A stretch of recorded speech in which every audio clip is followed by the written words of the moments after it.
Le DAF Fresh Morning, c'est 104.5 tonnes de bonne humeur. Tous les matins sur Urban FM. La meilleure radio de la capitale. La meilleure radio de la capitale. Vous êtes sur Urban FM 104.5, la station urbaine dans le DAF Fresh Morning avec René Ruth. Il est 9h13. On va retrouver Elvis pour le sport, emmené par Bet241. Bonjour Elvis. Bonjour René Ruth, bonjour Fallon, bonjour Monsley, bonjour DAF Fresh, bonjour Sanders et tous les auditeurs qui nous écoutent ce matin. Elvis. On va démarrer avec le sponsor Bet251. Cette offre Boost Friday amenée par Bet2Africa où vous offre 50% de gains. Voici comment elle fonctionne tous les vendredis. Si tu gagnes un pari, tu reçois 50% de gains supplémentaires. Pour en bénéficier, par rapport évidemment à ce Boost Friday de ton pari, tu dois respecter ces conditions. Avoir une cote totale d'au moins 20.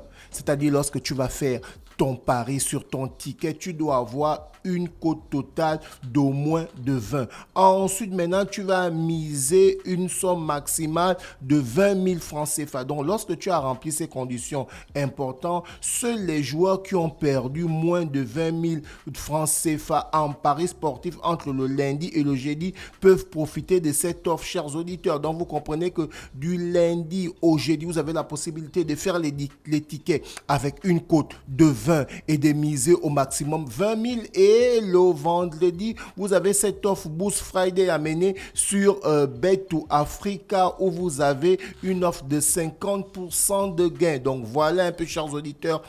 Allez-y maintenant, profitez de cette offre qui est sur le site www.bet2africa.ga. René Ruth, on va aller du côté du quiz de la semaine. Ça a commencé depuis lundi, chers auditeurs, où on vous demandait de nous donner la réponse sur le panneau Bet241 qui est situé du côté des affaires étrangères. Alors, la question était la suivante. Sur le panneau géant Bet241 qui est situé du côté des affaires étrangères où il y a les informations suivantes. Bet251, c'est plus de 1000 points de vente, 60% de femmes, dont 80% de jeunes âgés de 18 à 35 ans. Donnez-nous la couleur de ce panneau, si c'est noir, si c'est rose, si c'est bleu. Alors, celui qui a donné la bonne réponse par rapport à ce jeu concours, il va remporter la somme de 10 000 francs CFA en cash. C'est monsieur Mboula Max qui a envoyé la bonne réponse. Voilà, donc, chers auditeurs,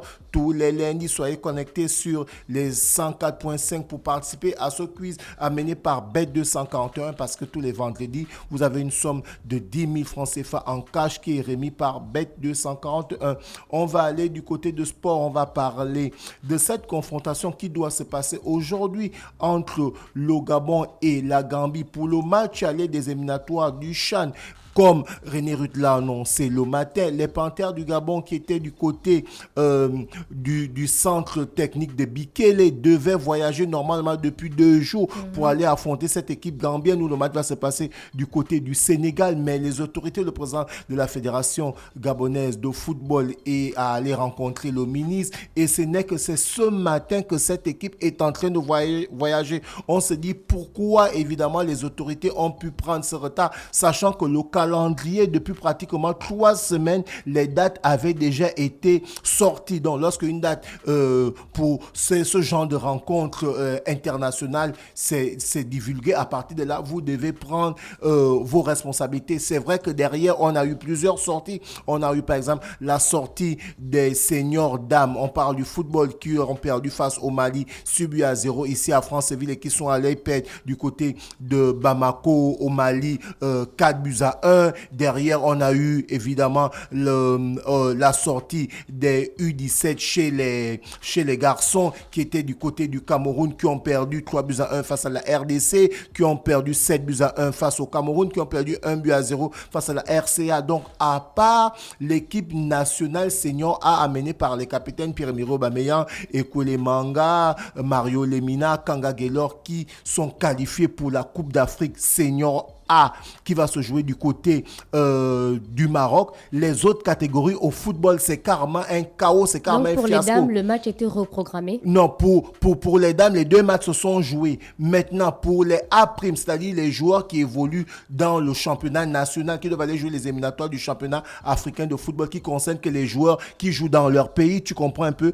Aujourd'hui, on doit jouer contre la Gambie, mais on devait se déplacer, les A' entraînés par Anissé Yala devaient se déplacer depuis 2 ou 3 jours. Parce que c'est pas à la veille du match que tu dois te déplacer. Donc, tu comprends que sachant que les gars se déplacent aujourd'hui, la Fédération gabonaise de football a demandé à la CAF si le match pouvait se jouer maintenant samedi 1er mars. Est-ce que tu Et comprends? donc, ça a été reprogrammé.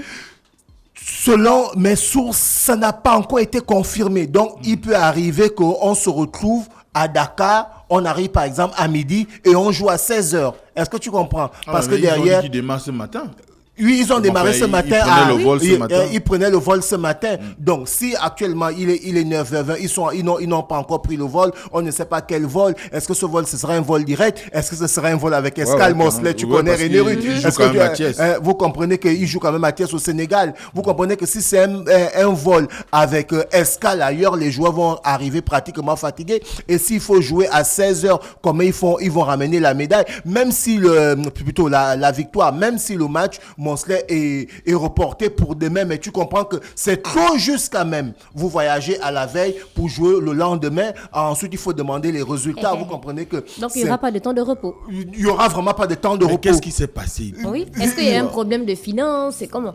Il n'y avait pas suffisamment de joueurs. Non, il y avait suffisamment de joueurs. Le groupe a été divulgué depuis longtemps. Tu te souviens, j'étais à la conférence de presse où il y avait d'abord une liste des présélectionnés. Ensuite, il y a eu une liste de sélectionnés où j'avais parlé des anciens joueurs des Panthères du Gabon qui ont joué notamment la CAN, tels que Malik Evouna et Samson Bigui. On a vu Junior Bayanou dans la liste. On s'est dit que c'est une très bonne liste. Mais derrière, c'est sûr que les moyens ont été sortis en retard. Non, pas suivi tout de suite. On se souvient, on sait que généralement pour sortir les moyens, il y a le financement, il y a souvent un protocole. Il y a un protocole derrière. On espère que la prochaine fois, on va pas se retrouver dans cette situation où les joueurs vont voyager à la veille du match. Vous comprenez? Donc là derrière, lorsque on va par exemple perdre encore à la Gambie, on va crier au scandale. Mais derrière, pour ces A', est-ce que les conditions ont été réunies? On sait que quand ce sont les Panthères, ils sont du côté d'un hôtel de la place qui est dans Akanda,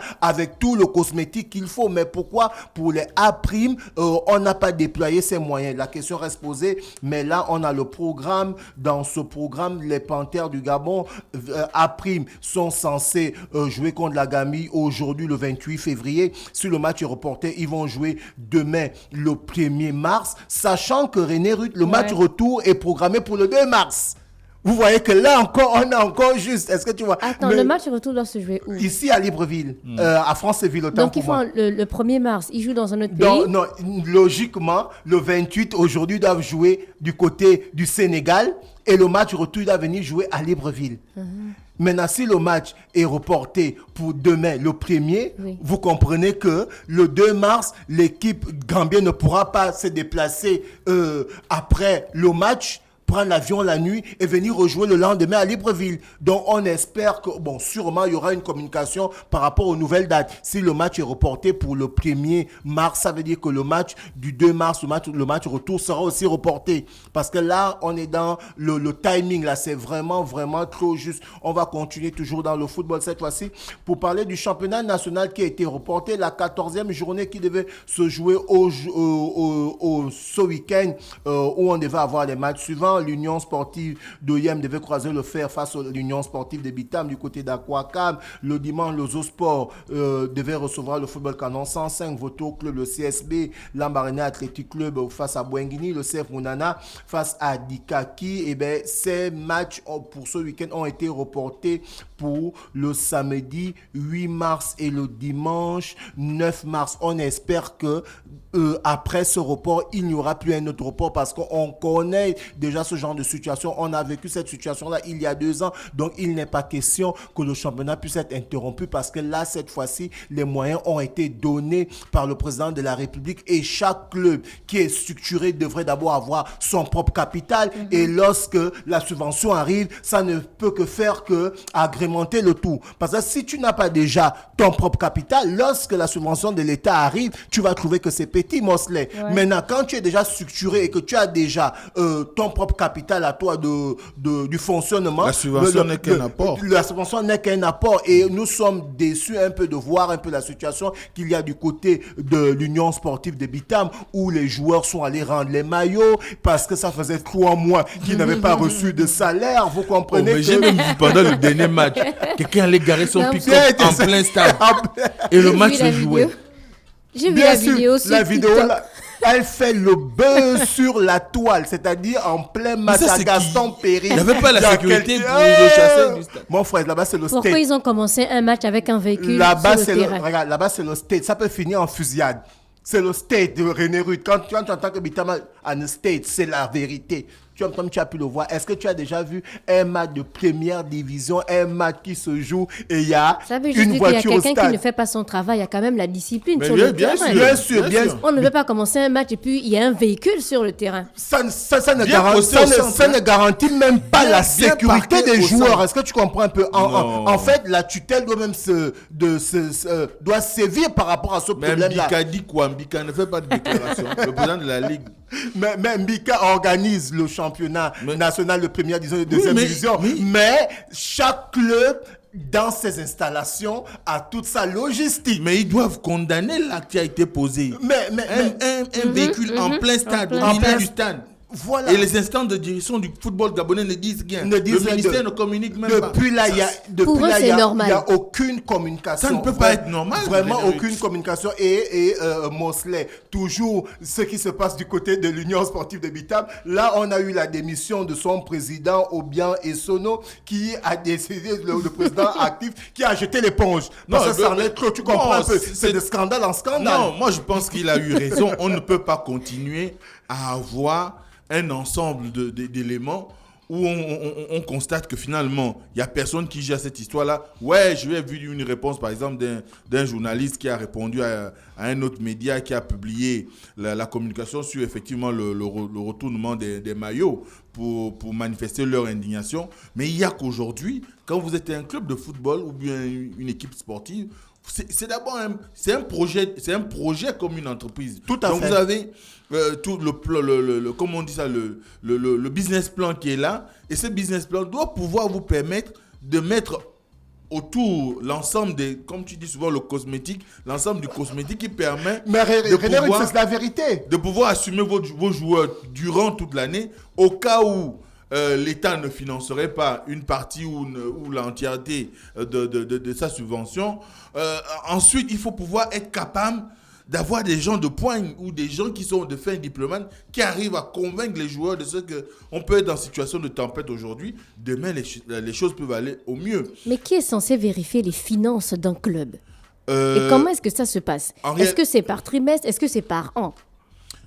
Non, mais c'est par an, parce que les clubs font des rapports annuels. Maintenant, René Ruth, pour cette année, tu sais que l'année dernière, il n'y a pas eu de championnat, dont le président de la République a donné près de 2 milliards 900 millions, et ensuite, les clubs avaient reçu 2 milliards, je pense, si je ne me trompe pas, 2 milliards 115 millions, donc ce qui faisait que les clubs de première division et de deuxième division se sont partagés. Vous comprenez que la première division ne peut pas avoir le même montant que la deuxième division.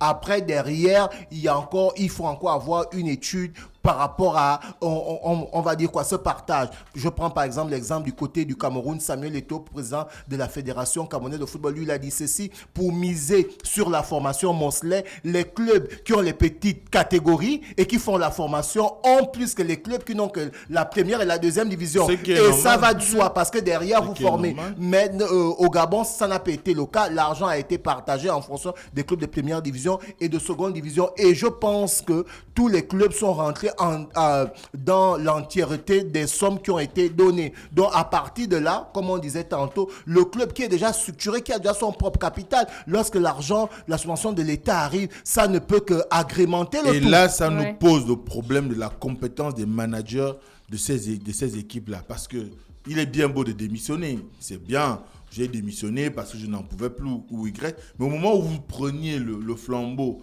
de l'équipe, il faut avoir un projet sportif.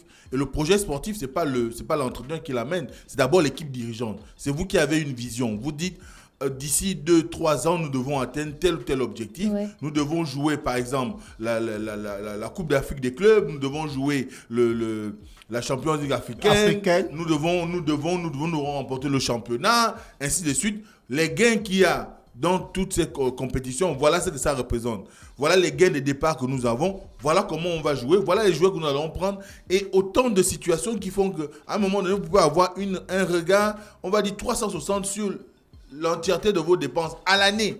Et non vivre au jour le jour en attendant. Vous avez déjà un programme. N'est-ce pas? Bien sûr. Et non vivre au jour le jour en attendant que l'État vienne vous donner la subvention. Là, à partir de cet instant, c'est une faute de management. Et je pense qu'aujourd'hui, la plupart des fédérations sportives et même des équipes de sport dans notre pays, c'est leur grand péché.